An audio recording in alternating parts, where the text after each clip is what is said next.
आज हम लोग शुरू करते हैं ऑब्जेक्टिव टेस्ट। ठीक है, आप सभी चैप्टर नंबर 1 रियल नंबर पढ़ चुके हैं, वास्तविक संख्या। तो ये वास्तविक संख्या रियल नंबर का आज फर्स्ट चैप्टर का ये ऑब्जेक्टिव है। देखिए हम लोग आज टेस्ट लगाते हैं। तो देखिए सबसे फर्स्ट क्वेश्चन है, किसी धनात्मक पूर्णांक a तथा b के लिए ab का मशा x ab का लसा निम्न में से किसके बराबर है। ठीक है, तो हम लोग फॉर्मूला क्या जानते हैं, पहली संख्या गुने दूसरी संख्या बराबर HCF गुना LCM। ठीक है, तो देखिए फॉर्मूला तो आप सभी पढ़े होंगे पीछे क्लास में। तो देखिए क्या पूछा है, दो धनात्मक पूर्णांक a तथा b है, उसका मशा कितना है, x है। तो पूछा है a और b का जो लसा होगा, और यह ऑप्शन दिया हुआ निम्न से किसके बराबर होगा। तो जब HCF x दिया हुआ है तो LCM बराबर क्या हो जाएगा, पहली संख्या गुने दूसरी संख्या। तो ये हो जाएगा ऑप्शन नंबर सी। ठीक है, a into B.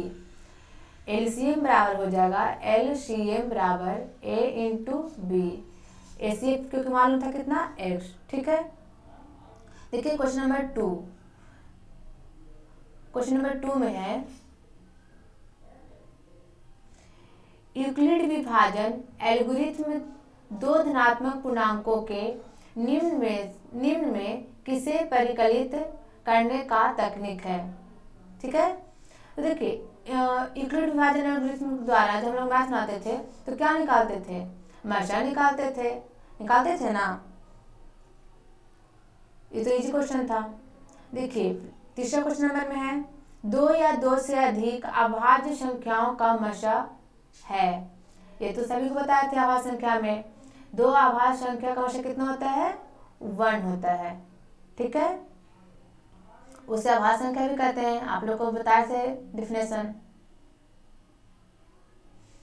Question number 4 देखिए, क्वेश्चन नंबर 4 में है, निम्न में कौन परिमेय संख्या है। निम्न में कौन परिमेय संख्या है। तो परिमेय संख्या कौन होता है, जो रूट में नहीं हो, और अपरिमेय संख्या जो रूट में होता है लेकिन उसका वर्गमूल, जिसका वर्गमूल ना निकलता हो। इस √5 का वर्गमूल नहीं निकलता है, √3 का नहीं निकलता है लेकिन पॉइंट में आता है, जिसका वर्गमूल पूरा हो। ठीक है, वो परिमेय संख्या होता है। फिर -√5 है, इसका भी नहीं होगा। देखिए यहाँ पे 2√3 है, यहाँ पे -4√5 है। देखिए 16 √16 का वर्गमूल कितना होता है, 4 होता है। तो ये क्या हो जाएगा, परिमेय संख्या हो जाएगा। तो ऑप्शन नंबर डी मतलब √16 एक परिमेय संख्या है। फिर देखिए क्वेश्चन नंबर 5, √2 है क्या, √2 है क्या होगा, अपरिमेय संख्या। ठीक है, √2 क्या हो जाएगा, अपरिमेय संख्या। √2 का वर्गमूल पूरा नहीं निकाल सकता है, तो क्या हो जाएगा, अपरिमेय संख्या। क्वेश्चन नंबर 6, दो परिमेय संख्याओं के बीच अधिकतम कितनी परिमेय संख्याएं हो सकती है। क्या क्वेश्चन, दो परिमेय संख्याओं के बीच अधिकतम कितनी परिमेय संख्याएं हो सकती है। दो परिमेय संख्याओं के बीच अधिकतम कितनी परिमेय संख्या हो सकती है। तो कितनी हो सकती है, अनंत हो सकती है। ठीक है, दो परिमेय संख्याओं के बीच अनंत परिमेय संख्याएं हो सकती है। ठीक है, देखिए क्वेश्चन नंबर 7, वृत्ताकार पथ पर 3 धावक एक ही स्थान से दौड़ना प्रारंभ करते हैं। तो एक चक्कर लगाने में क्रमशः 2, 4 और 6 घंटे समय लगता है। तीनों को प्रस्थान बिंदु पर पुनः मिलने में लगा समय होगा। ठीक है, क्या पूछा है इसमें, लगा समय होगा। क्या है, वृत्ताकार पथ, जैसे एक वृत्ताकार पथ है। ठीक है, मान लीजिए कि यहाँ पर से 3 धावक दौड़ना शुरू करता है। ठीक है, क्या है, चक्कर लगाता है ना, तो तीनों चक्कर लगाता है। एक लगाता है 2 घंटे में, दूसरा 4 घंटे में और तीसरा 6 घंटे में लगाता है। तो तीनों को प्रस्थान बिंदु पर पुनः मिलने में लगा समय क्या होगा। ठीक है, तो यहाँ से तीनों दौड़ना प्रारंभ करेगा। ठीक है, तो तीनों चक्कर लगा फिर यहीं पे आके मिलेगा। ठीक है, तो यहाँ पर सबसे कम समय लगेगा वही वहाँ पे मिलेगा। ठीक है, तो देखिए ये 2 घंटा, 4 घंटा और 6 घंटा का सिर्फ एलसीएम निकाल देंगे। जो एलसीएम निकल आएगा वही हमारा क्या हो जाएगा, आंसर। तो इसका आंसर हो जाएगा कितना, 12 घंटा। ठीक है। क्वेश्चन नंबर 8 पे चलिए। देखिए क्वेश्चन नंबर 8 में क्या है, सबसे छोटी भाज्य संख्या और छोटी अभाज्य संख्या का मशक कितना होता है। ठीक है। सबसे छोटी भाज्य संख्या और छोटी अभाज्य संख्या का मशक कितना होता है। तो कितना हो जाएगा, 2 हो जाएगा। ठीक है, 2, क्योंकि भाज्य संख्या 2 छोटा है और कहा गया ये सबसे छोटी भाज्य संख्या कितना है, 4 है, और छोटी अभाज्य संख्या कितना है, 2 है। ठीक है, उसका क्या पूछा है, मशा पूछा है। तो क्या करते हैं, छोटा से बड़ा में भाग देते हैं ना, भाग से निकालते हैं। तो 2 दूनी 4 कट गया, इसका मशा कितना आ गया, 2 आ गया। ठीक है, छोटी भाज्य संख्या 4 है और सबसे छोटी अभाज्य संख्या 2 है। तो इसका आंसर कितना हो जाएगा, 2 हो जाएगा। क्वेश्चन नंबर 9, 2, 10 और 20 लसा और मशा का अनुपात है। क्या करेंगे, पहले क्या 2, 10 और 20 का लसा और मशा निकालेंगे अभाज्य गुणनखंड विधि द्वारा। ठीक है, तो 2 का पहले फैक्टर करेंगे, मतलब गुणनखंड निकालेंगे, फिर किसका, 10 का, फिर 20 का। तो ये तो सिर्फ 2 हो जाएगा, ये कितना हो जाएगा, 5 दूनी 10, ये हो जाएगा 2 से 10, फिर 2 से 5। तो कितना हो जाएगा, यहाँ पर लिख सकते हैं 2, फिर लिखने 2 गुना 5, फिर हो जाएगा 2 गुना 2 गुना 5। तो यहाँ पर जो कॉमन रहता है सब में वो क्या होता है हमारा, HCF। तो HCF कितना हो जाएगा, 2। फिर निकालेंगे क्या, LCM।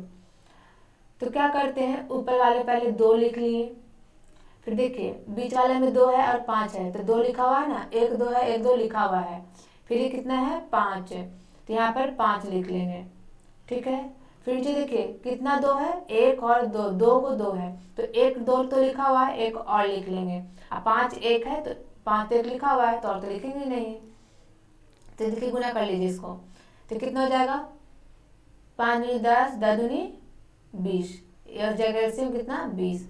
पूछा क्या, लसा और मशा का अनुपात। तो पहले लसा है तो लसा लिखते हैं, ठीक है, और मशा। तो लसा कितना आ गया, 20 आ गया, और मशा कितना आ गया, 2। ठीक है, तो देखिए अनुपात में सबसे छोटा जो संख्या आता है वही अनुपात होता है, तो कटेगा तो उसको काटेंगे, तो कट जाएगा 10 दूनी 20, तो जाएगा 10:1। तो कहाँ पे है, 10:1, ये रहा हमारा। ठीक है, ऑप्शन नंबर बी। चलते हैं क्वेश्चन नंबर 10। देखिए, यदि A और B अभाज्य संख्याएं हैं तो A और B का लसा क्या होगा। 2 अभाज्य संख्या A और B है, ठीक है, तो इसका क्या पूछा है, लसा पूछा है। तो सिंपल लसा क्या हो जाएगा, 2 अभाज्य संख्या है तो सिर्फ A इंटू B हो जाएगा, दोनों आपस में गुना हो जाएगा। तो क्या हो जाएगा, ऑप्शन नंबर डी। देखिए क्वेश्चन नंबर 11, चलते हैं 11 पर। देखिए क्वेश्चन नंबर 11 में है, 2 लगातार संख्याओं का मशा है। 2 लगातार संख्याओं का मशा है, कितना हो जाएगा, 2 लगातार संख्याओं का मशा 1 हो जाएगा। जैसे मान लीजिए ले लेते हैं 2 और 3, 2 लगातार संख्या है, तो 2 से भाग देंगे 3 में, तो 1 मरतबा हो जाएगा, तो कितना आ जाएगा, 1। फिर 2 से भाग देंगे, 2 में भाग देंगे 1 से, तो 2 मरतबे कट गया, क्या आ गया हमारा मशा, HCF 1 आ गया। तो क्या आ जाएगा आंसर में, 1। ठीक है, क्वेश्चन नंबर 12, निम्नलिखित में से कौन सी अभाज्य संख्या है, अभाज्य संख्या जो किसी से ना कटे। तो 16 कटता है, 15 कटता है, 25 भी कटता है, लेकिन 29 किसी से नहीं कटता है। तो हमारा आंसर ये हो जाएगा, ये सब नहीं होगा। ठीक है, तो ऑप्शन नंबर ए ये आंसर है। जो किसी से ना कटता है वो अभाज्य संख्या, जो एक और अपने आप से कटता हो। देखिए क्वेश्चन नंबर 13, 2 तथा 2.5 के बीच की अपरिमेय संख्या है। क्या है, 2 तथा 2.5 के बीच की अपरिमेय संख्या है। क्या हो जाएगा अपरिमेय संख्या? √5। ठीक है, इसे निकालने की विधि है, निकालिएगा। देखिए क्वेश्चन नंबर 14। संख्या रेखा पर प्रत्येक बिंदु प्रदर्शित करता है। क्या है? संख्या रेखा पर प्रत्येक बिंदु प्रदर्शित करता है, एक वास्तविक संख्या प्रदर्शित करता है। ठीक है, वास्तविक संख्या, क्योंकि वास्तविक संख्या के अंदर ही आता क्या? प्राकृतिक संख्या, परिमेय संख्या और अपरिमेय संख्या। तो जो रेखा खींचते हैं उस पर क्या होता है? वास्तविक संख्या प्रदर्शित करता है। ठीक है, देखिए क्वेश्चन नंबर 15। क्वेश्चन नंबर 15 में है सबसे छोटी पूर्ण वर्ग संख्याओं जो इतना इतना मतलब 16, 20 तथा 24 प्रत्येक से भाज्य हो वह संख्या है। कितना हो जाएगा? 3600। आप सभी को तो भाग देने आता ही है। देखिएगा 16, 20 और 24 से इसमें जो कट जाएगा वही हमारा आंसर हो जाएगा, मतलब तीनों से कटे। ठीक है, वो हमारा आंसर ये हो जाएगा। ठीक है, तो 3600 एक तीनों से कटेगा, तो ये क्या हो जाएगा? आंसर। Question number 16। 625 के अभाज्य गुणनखंड में 5 का घात होगा। तो 625 का अभाज्य गुणनखंड निकाल लेंगे और जो 5 का घात होगा वो लिख लेंगे। तो 625 को क्या लिखेंगे? पहले लगाएंगे 5 से, तो कितना हो जाएगा? 1, फिर 5 दूनी 10, 5 25, 125। फिर 5 से कितना हो जाएगा? 25। फिर 5 से 5, फिर 5 से 1। ठीक है, तो 5 का क्या पूछा? घात। तो 1, 2, 3, 4, मतलब 5 की पावर कितना लिखेंगे? 4। ठीक है, तो यही हमारा घात कहलाता है। तो आंसर हो जाएगा कितना? 4। देखिए क्वेश्चन नंबर 17। निम्न में कौन सा युग्म अभाज्य है? निम्न में से कौन सा युग्म अभाज्य है? ठीक है, अभाज्य करने का मतलब जिसका HCF कितना हो? 1 हो। ठीक है, तो आप सभी चेक कर लीजिएगा, ऑप्शन नंबर ऐसे सी हो जाएगा। देखिए जब 9 से 16 में भाग देंगे जिसका HCF 1 होता है वही होता है क्या? अभाज्य संख्या कहलाता है। तो 9 दूनी 18 होता है, 1 मरतबा लगेगा, तब कितना हो जाएगा? 7, मतलब 7 से भागा देंगे 9 में, 1 मरतबे, 2, फिर 7 से कितना हो जाएगा? 3 दूनी 6, 1 बचा। फिर इस प्रकार 2 से भाग देंगे, 2 से मतलब कट जाएगा, तो कितना आ गया? 1। तो जिसका HCF 1 आ जाता है आएगा वही अभाज्य होगा। ठीक है, तो देख ये आंसर हो जाएगा। Question number 18। 455 और 42 का मसा होगा। मसा तो सभी को निकालने आता ही है, आप सभी निकाल लीजिएगा। इसका हो जाएगा कितना? 7। जब मसा निकालिएगा तो ये आ जाएगा 7, इसका मसा इतना का। 455 और 42 का मसा निकालने पर कितना आ जाएगा? 7। ठीक है, चलिए क्वेश्चन नंबर 19। प्रत्येक धनात्मक विषम पूर्णांक निम्न में से किस रूप का होता है? ठीक है, प्रत्येक धनात्मक विषम पूर्णांक निम्न में से किस रूप का होता है? तो किस रूप का होता है? 2q मतलब 2q + 1, 2q + 1। जैसे आप कहें क्यों 2q + 1, आप रख सकते हैं अपने मन से। जैसे यहाँ पे रख लीजिए q = 1, तो क्या हो जाएगा? 2 हो जाएगा, जो क्या है? सम धनात्मक पूर्णांक। लेकिन यहाँ पर 1 रखिए तो क्या हो जाएगा? 2 × 1 + 1, तो क्या हो जाएगा? 3। अब यहाँ पे रखिएगा 1, तो ना तो एक धनात्मक विषम पूर्णांक है ना तो सम विषम पूर्णांक है। ठीक है, तो क्या हो जाएगा आंसर में? 2q + 1। यहाँ पे रखेंगे तो क्या हो जाएगा? 4 आ जाएगा, तो ये सब नहीं होगा। क्या हो जाएगा? 2q + 1। Question number 20। निम्नलिखित में कौन अशांत दशमलव विस्तार है? ठीक है, निम्नलिखित में कौन अशांत दशमलव विस्तार है? अशांत पूछा है ना।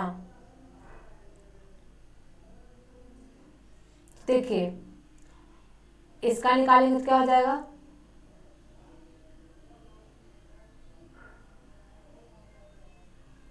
18 है ना, 18 का जब निकालेंगे अच्छा, अशांत दशमलव प्रसार पूछा है ना, तो भागा देकर निकालेंगे, ठीक है। तो देखिए इसका आंसर ये हो जाएगा, भागा आप लोग देकर निकालेगा, ठीक है। द अशांत दशमलव प्रसार जो संख्या मतलब भागा देंगे तो वो जो रिपीट होता है, ठीक है। तो ये हो जाएगा 169/2000, ठीक है। ये हो जाएगा अशांत दशमलव विस्तार के रूप में, ठीक है। तो आंसर ऑप्शन नंबर सी, ठीक है। तो ये यहीं तक, हम लोग मिलते हैं नेक्स्ट क्लास में।